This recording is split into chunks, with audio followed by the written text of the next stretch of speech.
Corporate, the House of Lords, the Law Society.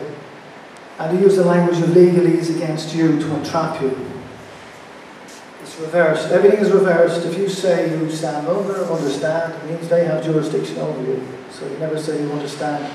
So if a guard, the good thing in this country we don't have a police force, we have a Garda Síochána who are guardians of the peace, and you can hold them to that. But what they've turned them into are corporate enforcement officers to collect revenue for the corporation by sticking fines against breaking the rules of the corporation. You drove over that yellow line and you drove 2 miles an hour over the limit, so we're going to extract revenue from you. So essentially they're only revenue collectors. But you can really stick it to the Garda Síochána. It's either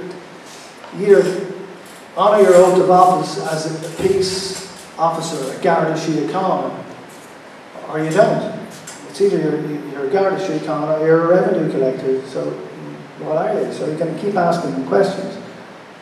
So if a guard stops you in one of these little workshops that we used to do, it's a simple workshop. How they get people to contract to extract revenue from them is through the Public Order Act. And if the guard says, if a guard asks you, for example, what's in your pocket, it's none of his business.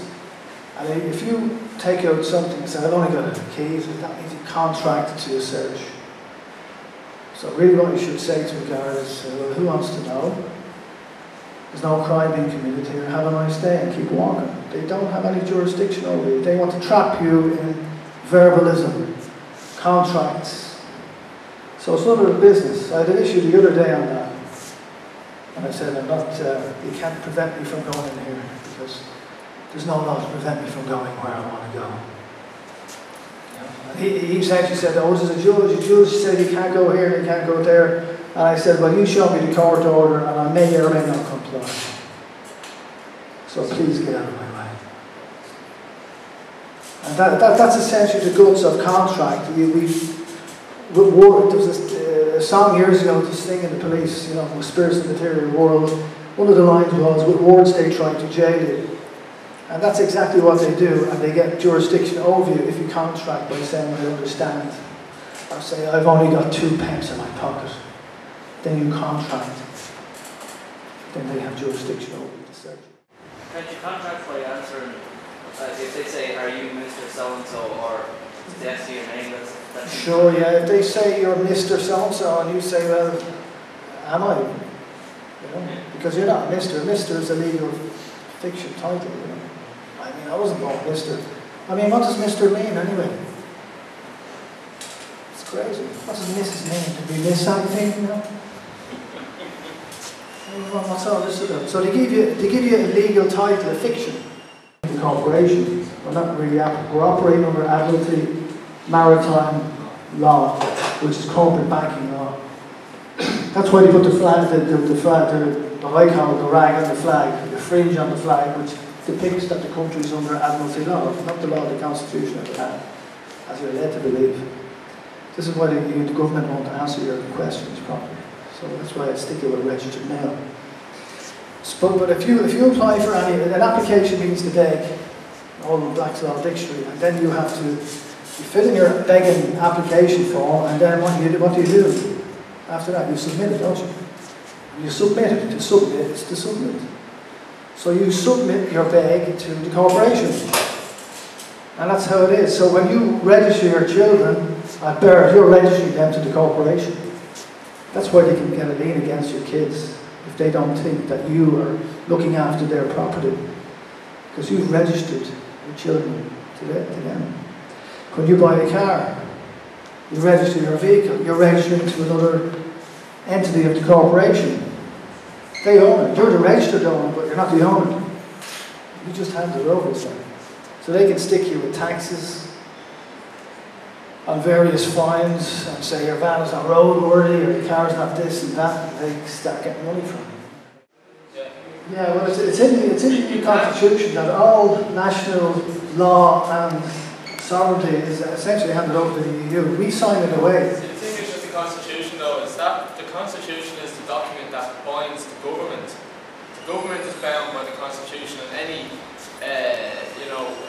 servant or public officer is bound by the Constitution. We are not bound by the Constitution. You actually decide what law you want to live under and what's your jurisdiction. Do you know what I mean? We actually decide what the Constitution is. We can't claim our own law, but the Constitution is a great place to start from if you don't really know what your rights are. It's got a lot in it that you can use. But essentially it binds the government and we're above it. It's an actual law, really. Yeah. It's a protection. The Constitution is used as a protection against tyranny. So it's a death of religion, basically, is the Lisbon. Lisbon is the death of... Yeah, if Lisbon is ran, the Lisbon Treaty is the EU Constitution. Yeah.